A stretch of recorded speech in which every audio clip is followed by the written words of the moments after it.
Gopi Jana Vallabha Giri Bharadhari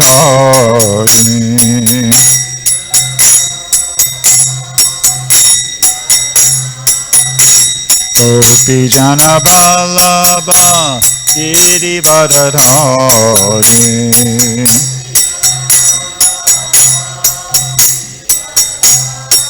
Yasodanandana Braja Jana Ranjana Yasodanandana Braja Jana Ranjana Yamuna Tira Banachari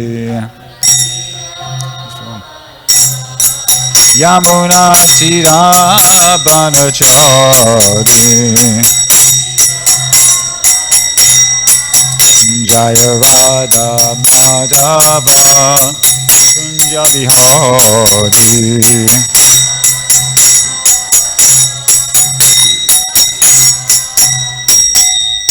Jayam Vishnupad Paramahansa Sri Srimad His Divine Grace A.C. Bhaktivedanta Swami Srila Prabhupada Ki Jai ISKCON BBD Founder Acharya Srila Prabhupada Ki Jai Jayam Vishnupad Paramahansa Paravajakacharya Stotra Sri Srimad Divine Grace Bhakti Siddhanta Saraswati Goswami Maharaj Ki Jai Ananta Devi Vaishnavrinda Ki Jai Namacharya Srila Haridas Thakur Ki Jai Prem Sekaho Shri Krishna Chaitanya Prabhu Nityananda Shri Advaita Gadadhar Shivasari Gaura Bhaktavrinda Ki Jai Shri Shri Radha Krishna Gogopinath Shamakunda Radhakunda Giri Govardhan Ki Jai Vrindavan Dham Ki Jai Navadvip Mayapur Dham Ki Jai Ganga Jamunamai Ki Jai Tulasi Devi Maharani Ki Jai Samaveda Bhaktavrinda Ki Jai. All glories to the assembled devotees. All glories to the assembled devotees. All glories to the assembled devotees. All glories to Sri Sri Guru and Gauranga. All glories to Srila Prabhupada. Number 9. Om Namo Bhagavate Vasudevaya. Om Namo Bhagavate Vasudevaya. Om Namo Bhagavate Vasudevaya. So, we're reading from the 3rd canto, chapter 22, text number 9. Actually, is the one we need up there. Yeah, 9. 8 was what he did yesterday. Shamachandra did 8 yesterday, so we need 9. There you go. Okay. Priyavratottanapado. Priyavratottanapado. Swaseyam duhita mama. Swaseyam duhita mama. Anvichati patim yuktam. Anvichati patim yuktam. Vayashila gunadibi. Give me a second. Vayashila gunadibi.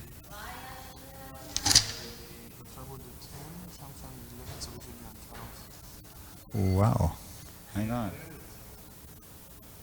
So where did I go from? I think we did it on Saturday. You're right. Okay, so sorry, my mistake. We're up to 12.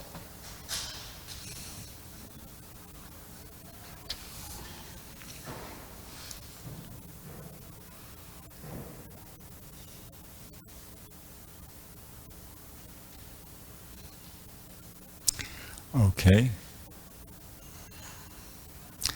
Ujatasya hikamasya. Ujatasya hikamasya. Prativado nasasyate. Prativado nasasyate. Api nirmukta sangasya. Api nirmukta sangasya. Kamarakta shikim punaha. Kamarakta shikim punaha. Ujyatasya hi kamasya. Prativado nasasyate. Api nirmukta sangasya. Kamarakta shikim punaha.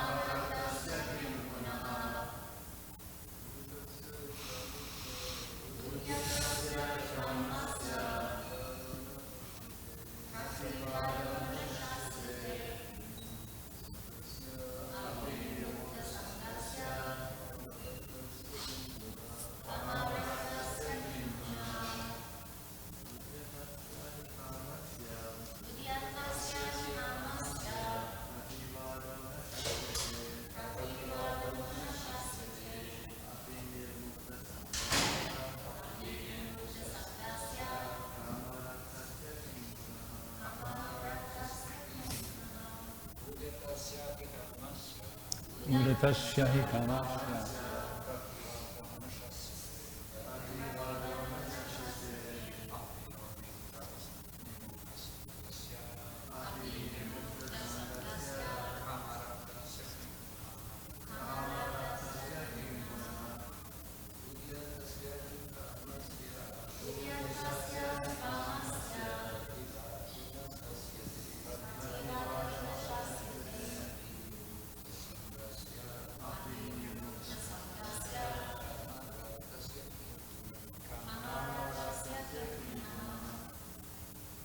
Okay. Oh.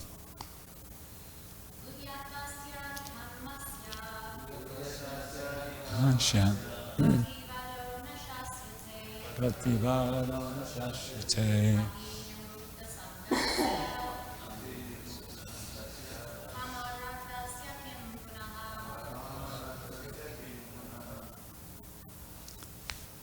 Okay. Ujyatasya, which has come of itself. He, in fact, kamasya, of material desire. Prativadaha, the denial. Na, not. Sasyate, to be praised. Api, even. Nirmukta, one who is free. Sorry, of one who is free. Sangasya, from attachment. Kama, to sensual pleasures. Raktasya, of one addicted. Kim punaha, how much less. Translation and purport by His Divine Grace, A.C. Bhaktivedanta Swami Srila Prabhupada. To deny, this is Swami Bhuvamanu speaking, to deny an offering that has come of itself is not commendable, even for one absolutely free from all attachment, much less one addicted to sensual pleasure. Purport. In material life, everyone is desirous of sense gratification.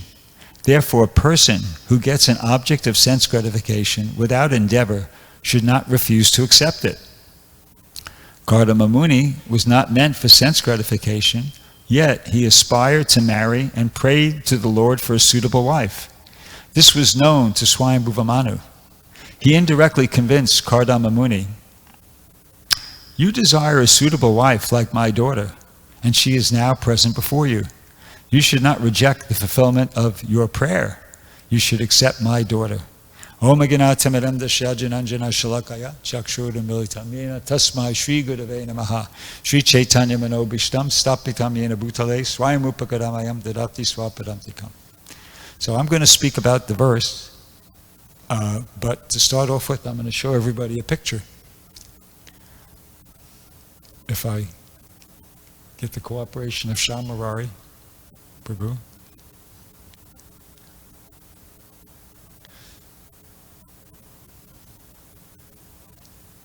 Or should I start speaking about the verse? No, Looks like we got it.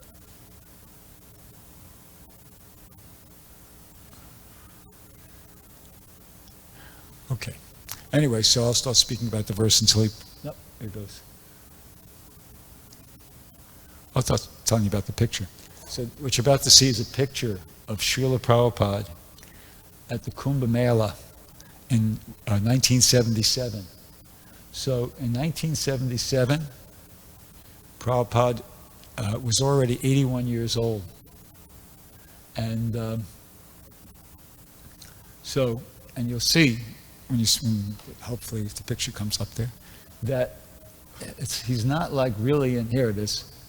Yeah, like you could see that picture. Okay, Prabhupada's sitting there on that chair. He looks like he's chanting and looks like he's kind of experiencing something ecstatic. But it's not like a real comfortable place. I mean, look at that. That's roughing it. It's the Kumbh Mela is austere situation. Of course, we don't know the temperature. Just from the way it could be pretty chilly out. It could be warm. I don't know. But in any event, it's just like pretty makeshift arrangement there. Kumbh Mela. You can see the quarters are just like some cloth hung on poles, and so when I saw that, I thought to myself, man, Prabhupada was no hypocrite. That's for sure, because in that picture, Prabhupada's 81 years old. It's not 1977, so Prabhupada was born in 1896, okay? And by that time, you could say, well, what's an 81-year-old man doing in a situation like that? You could say, well, maybe he had no choice. There's a lot of 81-year-old men in India. They have to just, be satisfied with what you got. But Prabhupada had a lot of choice. By 1977, Prabhupada had thousands of disciples. He had hundreds of temples. He could have been, in any one of the temples in luxurious settings with servants, just at his beck and call, right? Just, waiting for him to just, they considered it mercy, please, Prabhupada, ask me to do something for you, So Prabhupada could have been so comfortable, in such nice circumstances, but here he is at 81 years old at the Kumbh Mela, kind of accepting the austere conditions of that makeshift situation. And it wasn't like, well, Prabhupada had to travel from one place to the other because the devotees were, required. No, the devotees were begging Prabhupada because Prabhupada's health by 1977 was already declining. It looks pretty good in that picture, actually. It looks nice and healthy. But, 1977, I don't know exactly when is the Kumbh Mela? What month of the year does it happen? Do you know? I'm not sure. But, by then, 1977, Prabhupada's health was already declining. So devotees were begging him to stay in one place.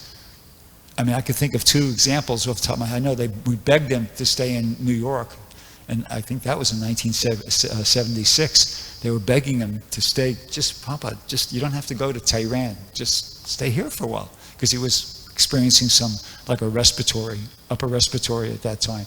And they were just begging him, Prabhupada, just stay here, take it easy, rest, stay a couple of weeks, just recover your health. Prabhupada said, and that was that famous one where he banged his dund on their foot. Just give me the opportunity to die on the battlefield, fight for Krishna like Arjuna till the last. Something, I can't remember the exact words, but, and in Hawaii, same thing. They were just saying, Prabhupada, okay, this is nice here, you're in Hawaii, very comfortable, stay here, rest, recover your health. No, Prabhupada. So Prabhupada was amazing, he could have lived very comfortably, in any one of many different situations, with servants ready to do whatever he wanted, but nope, voluntarily he voluntarily accepted this austerity to expand the Krishna conscious movement. And it was that sort of a consciousness or attitude that Prabhupada had that made him so powerful. There's that expression, purity is the force. So purity is the force. So because Prabhupada had that purity, he really had that, he was sincere about executing the mission of his spiritual master, and therefore it had potency. And therefore, when what Prabhupada wrote in his books, Prabhupada, just think of this. People would just hear Prabhupada's words and they become devotees. Just on the strength of Prabhupada's words. Either you read it in a book or you heard it. Some people, you heard him give a lecture.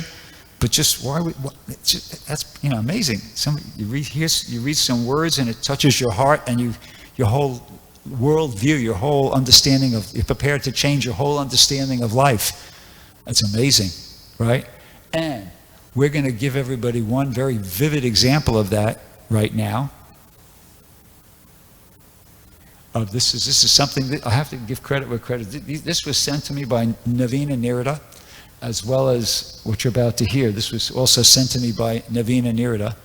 And this is an example of what I was just talking about, because purity is the force, because Prabhupada was so completely sincere and pure and dedicated. His words have tremendous potency, and they really can affect people's lives in an amazing way.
Hare Krishna. Pretty powerful, huh? Yeah. So, yeah, the power of the potency of the words of a pure devotee. Okay, so about today's verse. So we're hearing about Kardama Muni. Swayambhuva Manu is speaking, and he's explaining to Kardama Muni that he's trying to convince him. He's presenting an argument why he should accept his daughter as his wife. And I don't think it's been mentioned. I don't think it's even mentioned in the Bhagavatam, but Swayambhuva Manu and Kardama Muni, if I'm not mistaken, they're brothers. They're brothers. They're both the children of Lord Brahma. Actually, Kardama Muni is older. We go to Chandra a couple classes. He's been showing that picture. Makes Swayambhuva Manu look like a real old man, and Kardama Muni looks like he's only about 13, 14 years old in that picture, but that's not accurate, I don't think. Yeah, he just, to give everybody an idea, But Kardama Muni, before this, he was meditating for 10,000 years, and he was one of the mentally generated sons of Lord Brahma, whereas Swayambhuva Manu, I believe, is kind of was like Lord Brahma's last attempt. Because Lord Brahma was trying to populate the universe, and things weren't going that good. They weren't taken off like he had hoped. But then with the appearance of Swayambhuva Manu and Satarupa, things got going. So that was, so actually, Swayambhuva Manu is Kardama Muni's younger brother. But anyway, so, yeah. And the point he's trying to make is that Swayambhuva Manu, the argument takes the form of, it's when something comes of its own accord, it's auspicious, and this is way back in those days, this is happening, this is Satya Yuga, by the way, we're hearing about, and it was auspicious even in those days, what to speak of now. So Swami Bhuvamana was encouraging him to take advantage of that. So as Shamachandra Prabhu mentioned in his class, yes, we're hearing about an ideal situation. Satya Yuga. Took place in the Satya Yuga. And even within the Satya Yuga, this might be the most ideal marriage. This might be the ideal of the ideal. You see? Because, in the Bhagavatam, you're just hearing about, you're getting the topmost examples. So this is taking place in the Satya Yuga. Everybody, Prabhupada said about the Satya Yuga that people were Paramahamsa. They're on the, topmost platform. Paramahamsa is even like pure Shuddha Sattva, right?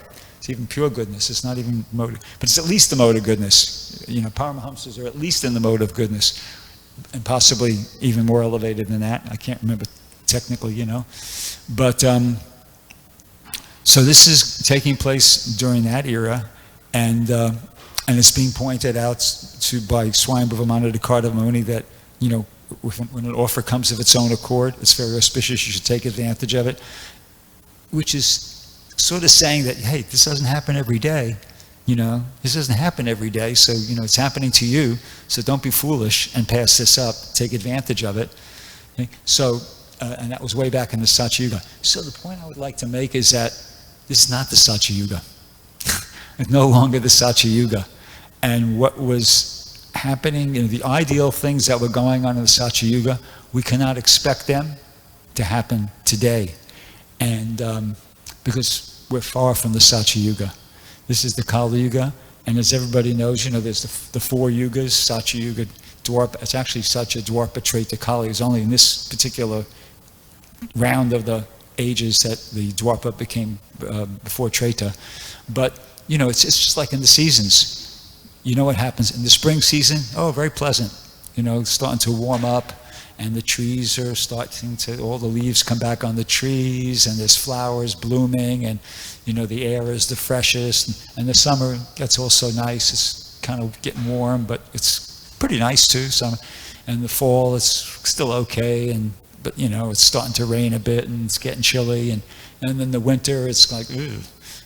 Like even here in Los Angeles, we really don't get four seasons here in California, but I'm from New York, and you get four seasons there, and the winter is cold, rainy, snow sometimes, unpleasant, That's Kali Yuga. So we're living in the Kali Yuga, and we can't expect this type, ideal things to be happening. I'll give you an example, just from my own experience. Kali Yuga, it's mostly influenced by the mode of ignorance, and one characteristic of ignorance is things are kind of like don't make sense. A lot of things happen that just don't make good sense. I'll give you an example of that from my own experience, okay? So I do Sankirtan, and we go to schools, colleges, and universities. And so before COVID, all the schools, we got about like at least a couple dozen schools here in the greater metropolitan area of Los Angeles. Whatever school you went to, if you pull in there at about 11 o'clock, you're struggling to find a parking place, right? Remember, just before COVID? Didn't matter which school, any two-year college, any school you went to. You pull in there, 10:30, 11 o'clock, you're struggling to find a parking place. You have to park off the campus, okay? Now, you pull up to any school, and it's only like, the parking lots are only 1/3 full at most. It's just so different. So what's going on? Well, during COVID, everything was closed down. But when they opened again, they started offering a lot of online classes because the students, they didn't want to jeopardize their health. So they made that available.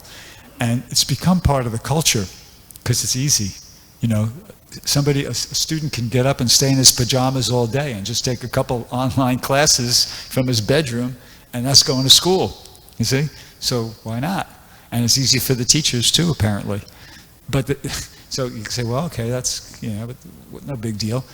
It's a mode of ignorance, but anyway, here's the crazy thing, that right around that same time, sometime in some cases just before, and in some cases even after, a lot of these schools have embarked upon massive renovations, building new buildings, totally remodeling the whole campus, right? You've seen that. We've seen that at all. A lot of practically all the two-year colleges must be spending multi-millions of dollars to do that. And then the result, no students. So it's just like, what? what's going on? It's just like, doesn't make any sense at all, but that's Kali Yuga. And that's, as I said, I'm just giving you an example from my experience. I'm sure there's like, I won't say innumerable, but a lot more examples somebody could give. That's just from my personal experience. I'm going to these college campuses, which I can see were just all newly renovated, and obviously they spent multi-millions of dollars putting up new buildings and, changing the whole layout of the campus and everything, and, landscaping and new paths and you name it. It's all new. No students. No students. Well, you can say, well, they're going to come back. Well, let's see. Let's see if they come back, because everybody's attached to this, easier way of so-called getting educated, just taking the online classes. So it's just like crazy. It doesn't make any sense. But that's Kali Yuga. Things in Kali Yuga just are crazy. It just doesn't make sense. So now, relating that to today's purport, we can't expect, it's the Kali Yuga, we can't expect that there's going to be opportunities where, like even in our society, the Krishna conscious society, okay, we're practicing Krishna consciousness, so therefore, we should just expect that some some marriage is going to be arranged for me if I, want to get married. Well, maybe yes, but maybe no. And I'm going out a bit on a limb with this one, but I'm using, this is an example, but I want to make how would you say it? Allude to a principle at the same time. And here's the idea. That's how it was done in Satya Yuga. And even Prabhupada says, I've heard Prabhupada say, even in India, up until like 50, 100 years ago, this was still going on to a certain extent among the higher, more cultured people. But, in general, not necessarily. So that's how things happened way in the old days, and it's maybe not how it's happening now. So in the same way, like, what's more important, getting a wife or a husband, or getting a guru, getting a bona fide spiritual master? Obviously the latter, right? Okay, so how did getting a guru happen in the Satya Yuga? You had to go seek one out. Gurus didn't canvass. See, gurus didn't canvass in the Satya Yuga. Gurus were someplace, and students who were desirous of spiritual advancement, spiritual elevation, they had to seek out a bona fide spiritual master. But that doesn't happen now, you see?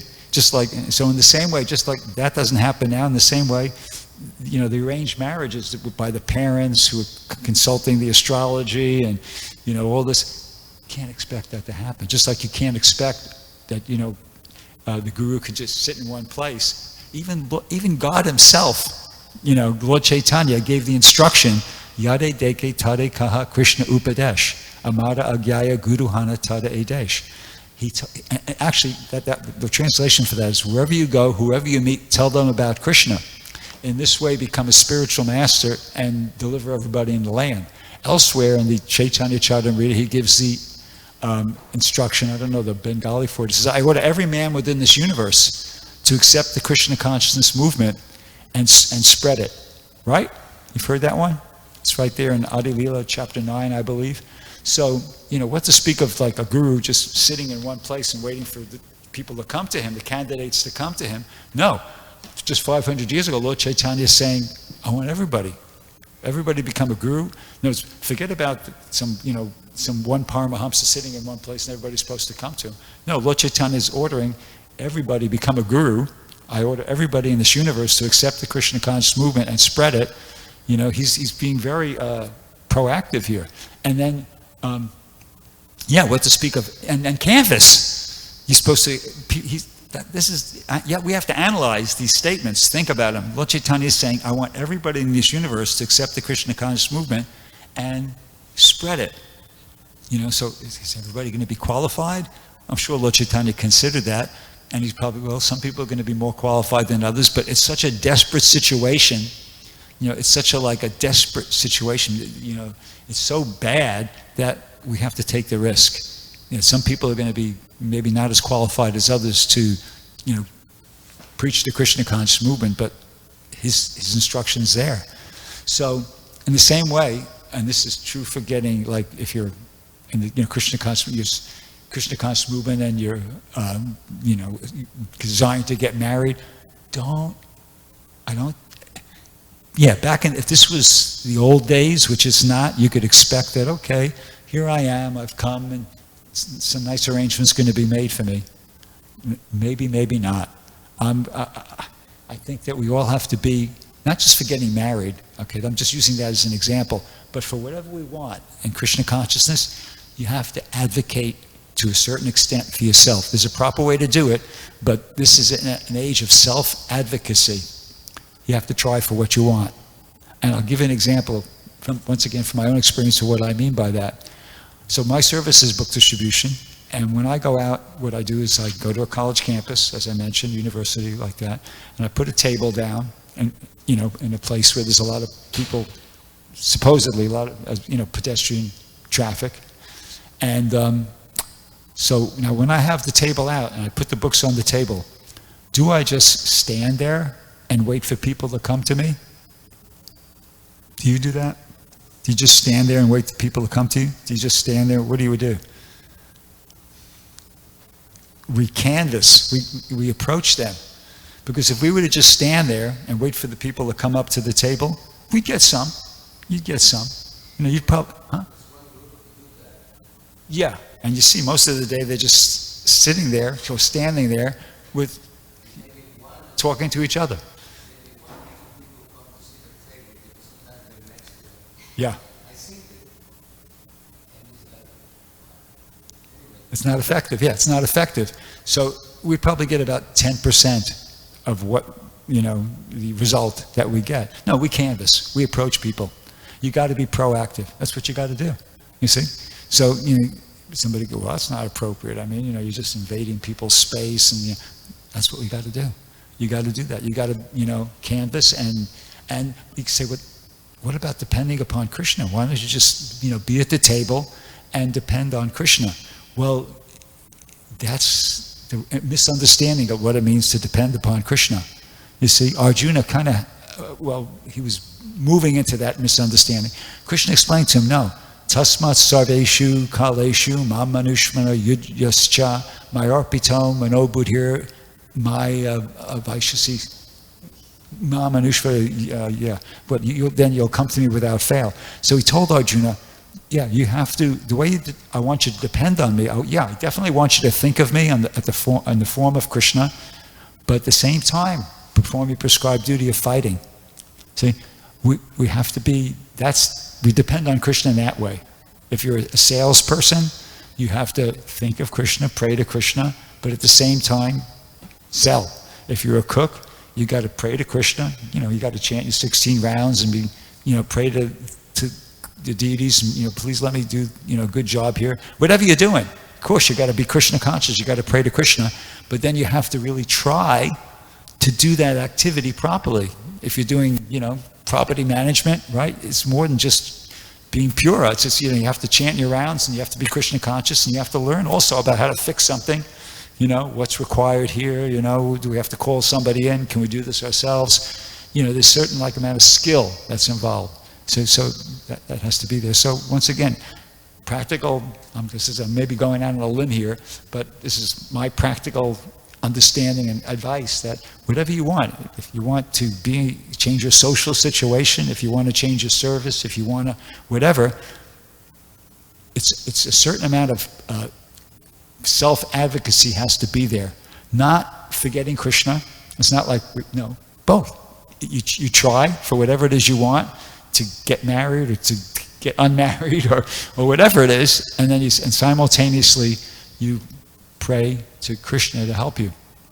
It's because it's not Satya Yuga, and we can't expect that something like what we're hearing about here is going to happen in this day and age. It doesn't even seem to happen among devotee families who have raised their children as devotees. We're not even close, to seeing I'm sure there's a few. There might be a few, but generally, I don't see it. That even among devotees, it doesn't kind of work like that. So it's wonderful to hear about that was the way it was. It's certainly the ideal thing. But in reality, what's emphasized is being Krishna conscious. Shamachandra sort of touched upon this a little bit, yes, I think, and if I'm incorrect, you can correct me. there's the Vedic way of life and there's Krishna consciousness. They're kind of definitely overlapping, significantly overlapping, but they're not necessarily identical. They're not necessarily identical. See, so we would love to be able to do the Vedic principle, the Vedic way of life in every different aspect, but not always possible. So we got to do, but it is possible to be Krishna conscious. See, like Prabhupada, I just was reading, last night I just happened to be listening to a lecture Prabhupada gave at the marriage ceremony of Paramananda, who just recently departed, and Satyabhama. And he made the point that I'm getting my disciples married. He didn't mention about, so they could, he did mention about producing Krishna conscious children, but the first reason he gave is to help them avoid sinful activity.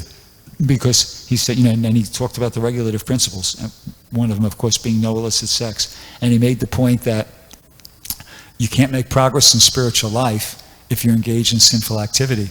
So that was the first reason, and it was like the primary reason Prabhupada gave why he was involved, because he was a sannyasi. Sannyasis don't usually get involved with that. Why, yes, even as a sannyasi, he was involved in arranging and performing marriages for his disciples, because he wanted to help them avoid being engaged in sinful activity, because if they were, then they wouldn't be able to make any advancement in spiritual life. See? So that was, why Prabhupada was doing that. I kind of lost my train of thought. Where was I going with that? Can you?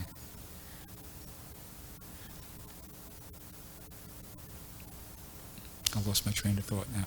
How could I do that? Anyway, I think I said enough controversial things here, so we can stop there. Does anybody have any question about any of this? Yeah, Shyam Chandra.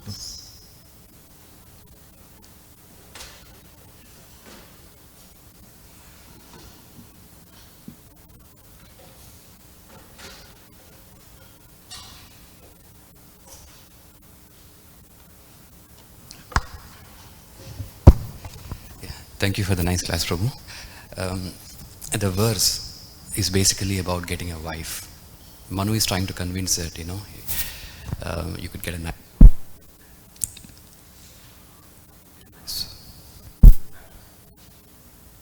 You want this one? Take this one. Sorry. Yeah, he's talking about getting a nice wife. Like it apparently likes to come kind of like a material sense gratificatory thing, what you can get, and especially if you're getting it without endeavor, it's much more, auspicious. And but the other thing is, when you're talking about the spiritual life, right? That's categorically kind of different. Like, it's material and spiritual. And spiritual is something you have to kind of seek out. It doesn't come automatically. You have to go and actively seek out, and also you have to preach, right? You don't have to wait for it to come back naturally, automatically. But in the Krishna conscious movement, basically, sometimes these kind of tend to overlap, right? Because you have a material desire, but you cannot just smear that, oh, it's not for me, but it's for Krishna. But actually, it's for you, because you are still attached. You are not renounced yet. So that is where we talk about the principle called Yukta Vairagya, right? You do the things, but you apparently it looks like you want that thing, but in reality, actually, you are renounced. You're not attached to that. So that's where the purity, the definition of purity comes. The purity of definition means basically how much you're attached to it. You may be still doing some things in the name of Krishna consciousness, but if you're still deeply attached, it's still a material thing. It's not gonna kind of help you. You don't have the same potency or effect when you do the same thing with detachment. Yeah, so it's kind of, sometimes because people do things saying it's Krishna conscious, but actually deep in the heart, actually you are having that deep sense gratificatory, attachment to the thing what you're doing. It may be apparently something, it looks spiritual, but actually it is, you're not fully detached from that. Yeah, just one point.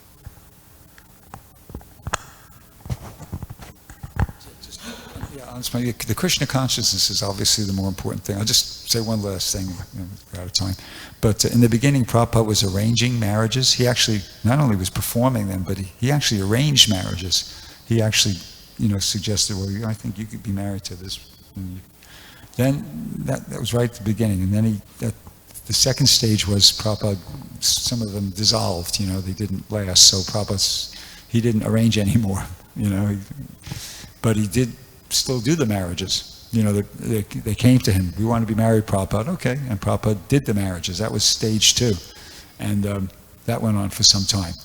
And then after a while, Prabhupada didn't arrange them, didn't perform them, but he condoned, he sanctioned it. Okay, and I remember there was an instruction that anybody, I open instruction, any of my disciples can get married, but they have to take responsibility for their own maintenance. You can't expect the temple to maintain you. That was like stage 3. And then towards the end, Prabhupada came up with a famous statement, he made it in Mayapur. He said, men are good, women are good, together bad. So he said, better just, focus on your Krishna consciousness and don't kind of worry about that too much. That was Prabhupada's kind of like sort of final position on the whole thing, because he could see that what was like a no-brainer for people coming from Indian backgrounds to just be married and, kind of stay married and okay for the rest, that was like a big thing for Westerners, so rather than, push that, he just emphasized, just be Krishna conscious. I mean, if you can make it happen, great, but if you can't, whatever, just be Krishna, no matter what happens, be Krishna conscious. Men are good, women are good, together bad, so just focus on, concentrate on becoming more Krishna conscious. So I'll stop there, 8:32. Thank you. Granth Srimad Bhagavatam Ki Jai, Srila Prabhupada Ki Jai.